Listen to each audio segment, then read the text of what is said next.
नमस्कार, आप देख रहे हैं कशिश न्यूज और खास खबर के साथ मैं हूं दीपक शर्मा।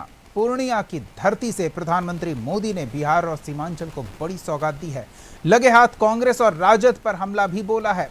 मोदी ने घुसपैठिए और उन्हें बचाने वाले उनके आकाओं को भी कड़ी चेतावनी दी है। इसके साथ ही हम दिखाएंगे यूट्यूबर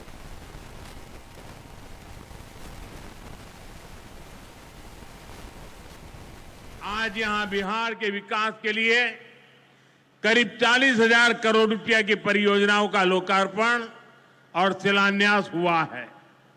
रेल, एयरपोर्ट, बिजली, पानी से जुड़ी ये परियोजनाएं सीमांचल के सपनों को पूरा करने का माध्यम बनेगी। आज यहां 40,000 से ज्यादा लाभार्थियों को पीएम आवास योजना के तहत पक्का घर भी मिला है। इन 40,000 परिवारों के जीवन में आज एक नई शुरुआत हुई है। धनतेरस से पहले, दिवाली से पहले और छठ पूजा से पहले अपने पक्के घर में गृह प्रवेश बहुत सौभाग्य से होता है। मैं इन परिवारों को बधाई देता हूं। लेकिन पिछली सरकारों ने मखाने की भी उपेक्षा की और मखाना किसानों की भी उपेक्षा की। और मैं दावे से कहता हूं, ये जो आजकल यहां आकर के चक्कर काटते हैं ना, उन्होंने मेरे आने से पहले मखाना का नाम भी नहीं सुना होगा। ये हमारी सरकार है जिसने मखाना को प्राथमिकता दी है।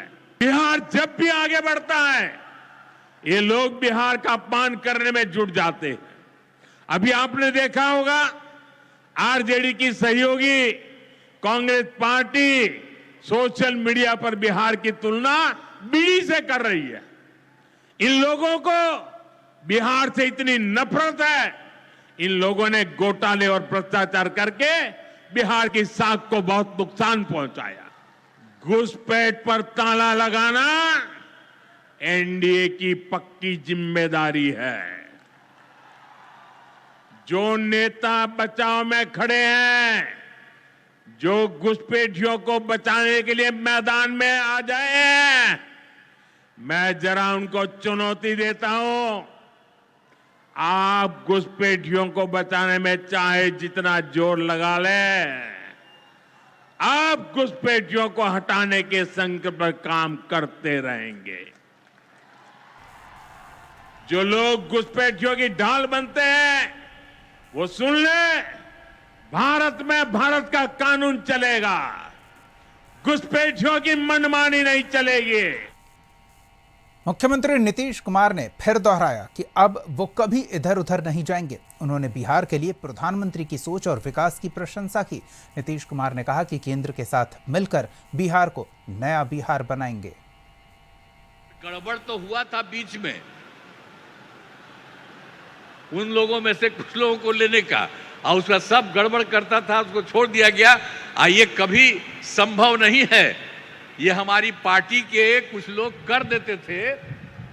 अभी एक वो नेता हमारे पास बैठे हुए हैं, तो इसीलिए अब बेकार हो गया, अब सवाल ही नहीं पैदा होता है। अब किसी के साथ कोई तरह का होगा नहीं। आप जानते क्या है, अरे शुरू से सरकार बनी ना, तो सरकार बनी यही ना भाई, बीजेपी और जेडीयू का, एनडीए का, और उससे तो सब काम हुआ। अरे बीच में थोड़ा बहुत इधर उधर हो गया, वो छोड़ दीजिए। अब कोई सवाल ही नहीं पैदा होता। हम लोग कोई चीज नहीं करेंगे, हम लोग मिल करके ही सारा काम, और कितना ज्यादा काम करवा रहे हैं हम लोग एकदम।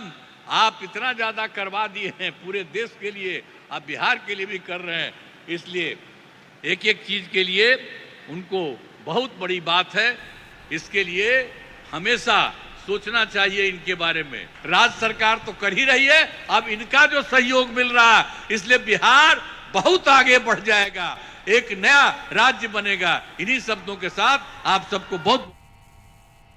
बिहार को एक और एयरपोर्ट का तोहफा प्रधानमंत्री नरेंद्र मोदी ने दिया है। पीएम मोदी ने नए सिविल एनक्लेव के अस्थायी टर्मिनल भवन का उद्घाटन किया। यह नया टर्मिनल एयरपोर्ट की सुविधाओं और क्षमता में वृद्धि करेगा और इलाके के विकास और इंटरकनेक्टिविटी में सहायक होगा। पूर्णिया एयरपोर्ट बिहार का चौथा कमर्शियल एयरपोर्ट बन गया है। इस एयरपोर्ट के शुभारंभ से सीमांचल के लोगों को लाभ मिलेगा। आसपास के जिलों के लोगों को भी हवाई सेवा का लाभ मिलेगा। अब बोधगया और दरभंगा के बाद अब बिहार में एक और एयरपोर्ट तैयार है। भारत चीन युद्ध के बाद 1963 में पूर्णिया के चूनापुर में हवाई अड्डा बनाया गया था, जिसका रखरखाव शुरुआत में भारतीय वायुसेना के जिम्मे था। 1971 में भारत पाकिस्तान युद्ध के समय इसका इस्तेमाल सेकेंडरी डाइवर्जन एयरफील्ड के तौर पर किया गया। 1976 में कोलकाता के लिए यात्री सेवा शुरू की गई, जो 2 साल बाद ही पर्याप्त बुनियादी ढांचे में कमी की वजह से बंद कर दी गई। 2012 में एक बार फिर वाणिज्यिक उड़ान शुरू की गई, जो कुछ ही समय में बंद हो गई। 2022 में सिविल टर्मिनल के लिए जमीन अधिग्रहण किया गया। एयरफोर्स बेस के बगल में 52.2 एकड़ जमीन का अधिग्रहण हुआ।